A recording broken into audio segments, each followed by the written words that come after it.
Have you ever felt that even if you have enough knowledge, enough skill, enough confidence, still you are left behind? So welcome to day 7 of making your first 100 post videos.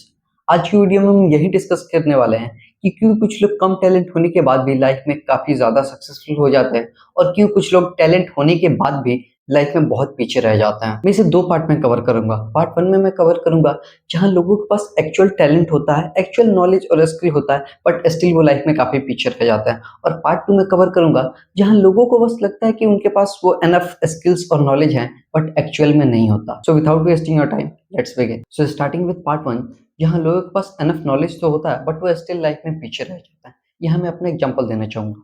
मैं बचपन से ही काफी knowledgeable, intellectual और smart बच्चा रहा हूँ।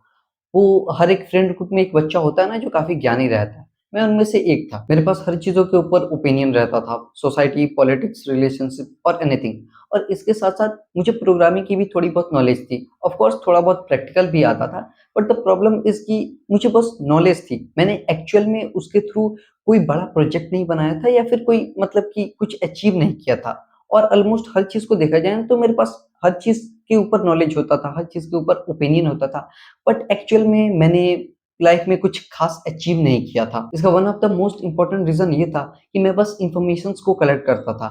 मैं कुछ क्रिएट नहीं करता था, मतलब कि कुछ सीख के उसको अपने लाइफ में इम्प्लीमेंट करने से ज्यादा मैं बस इंफॉर्मेशंस को कलेक्ट कर लेता था, उन्हें रिमेम्बर कर लेता था।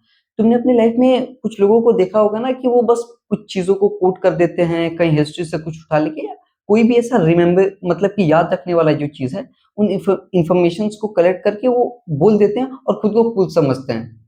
If I am being honest, शायद मैं भी उन लोगों में से एक था। बट सुन आई रियलाइज कि ऐसा करके मैं लाइफ में कुछ खास अचीव नहीं करने वाला हूँ। इसलिए मुझे खुद के ऊपर काम करना होगा। और ये जो बस इंफॉर्मेशन कलेक्ट करना है, इसके जगह मुझे चीजों से लर्न करना होगा एंड मोस्ट इंपॉर्टेंटली उन लर्निंग्स को अपने लाइफ में इंप्लीमेंट करना होगा। इन सिंपल वर्ड्स, इस प्रॉब्लम को सॉल्व करने के लिए तुम्हें अपने थोड़े से नॉलेज को फैंटेसाइज करना बंद करना होगा। इंस्टेड तुम्हें एक्चुअल में एक्शंस लेने पड़ेंगे। तुम्हें एक्चुअल में अपने लर्निंग्स को लाइफ में इंप्लीमेंट करना पड़ेगा।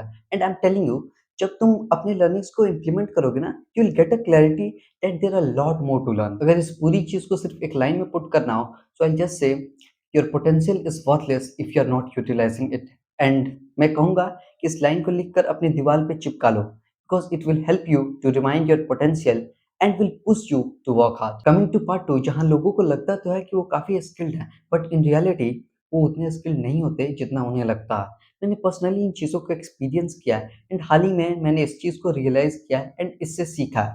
That's why I am here to share my experience. क्योंकि मैं बचपन से ही पढ़ने के मामले में थोड़ा बहुत स्मार्ट रहा हूँ।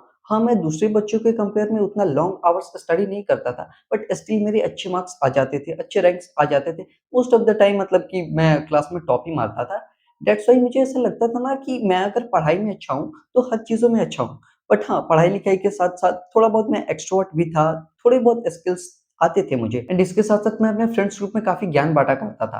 मैंने बोला ना कि मेरे पास हर चीज़ों के ऊपर ओपिनियन हुआ करता था। तो इसकी वजह से मुझे लगता था ना कि मैं कोई भी चीज़ें बहुत ईज़िली कर पाऊँगा, मैं हर चीज़ों में काफ़ी ज़्यादा टैलेंटेड हूँ। बट इन रियलिटी ऐसा नहीं था। फॉर एग्ज़ाम्पल असेंबली कंडक्ट करना या फिर स्टेज पे जाकर कुछ बोलना। मुझे लगता था, यार स्टेज पे जाके ही बोलना है ना, ये तो बहुत ईज़िली कर लूँगा मैं। बट एक बार ऐसा हुआ कि भाई असेंबली में मुझे रोल मिल गया कि हाँ, मुझे थॉट ऑफ द डे बोलना है।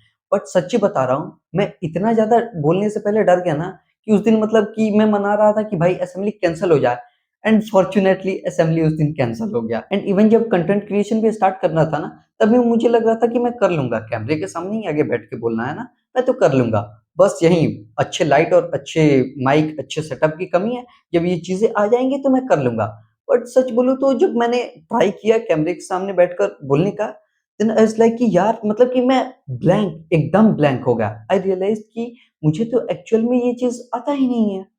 एंड देन आई रियलाइज़ कि ज़रूरी नहीं है कि हमें लगता है कि हम बहुत ज़्यादा नॉलेजेबल हैं या ये चीज़ हमें आती ही आती है, तो वो चीज़ एक्चुअल में हमें आए। कमिंग टू इट्स सॉल्यूशन, इसका बेस्ट सॉल्यूशन है कि ट्राई करो। अगर कोई चीज़ तुम्हें पसंद है करना, फॉर एग्ज़ाम्पल मुझे कंटेंट क्रिएशन करना पसंद है। मुझे पहले ऐसा लगता था कि मैं कर लूँगा, बट जब मैंने कैमरे उठाकर उसके सामने बैठकर बोलना स्टार्ट किया, आई रियलाइज़ कि भाई मतलब कि मैं ब्लैंक हो जाता था। सच्ची मतलब कि मेरा कॉन्फिडेंस बहुत ज़्यादा डाउन हो गया। बट वापस से मैंने खुद को लिफ्ट अप किया एंड डेली ट्राई करते-करते एंड इवन प्रेज़ेंटली मैं खुद भी ट्राई कर रहा हूँ। ऐसा नहीं कि मैंने काफ़ी ज़्यादा ट्राई कर लिया और आगे बढ़ कर नहीं। मुश्किल से ये मतलब कि एज़ आई हैड सेड कि ये डे 7 है।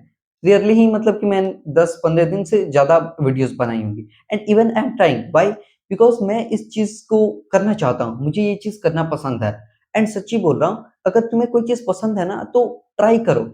अगर नहीं आ रहा है स्टिल ट्राई करो, धीरे-धीरे, धीरे-धीरे करते-करते वो चीज़ें हो जाएँगी। एंड इसके लिए मैं ये चीज़ करना चाहूँगा कि if you want to do something, if you love to do something, then try it.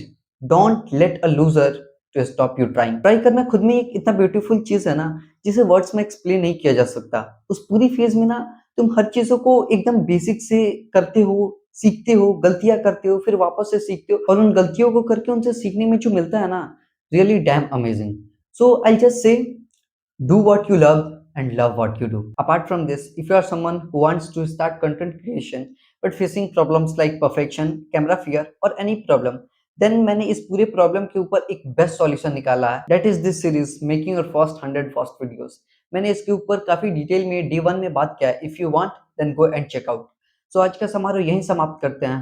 Till then keep hustling and keep growing.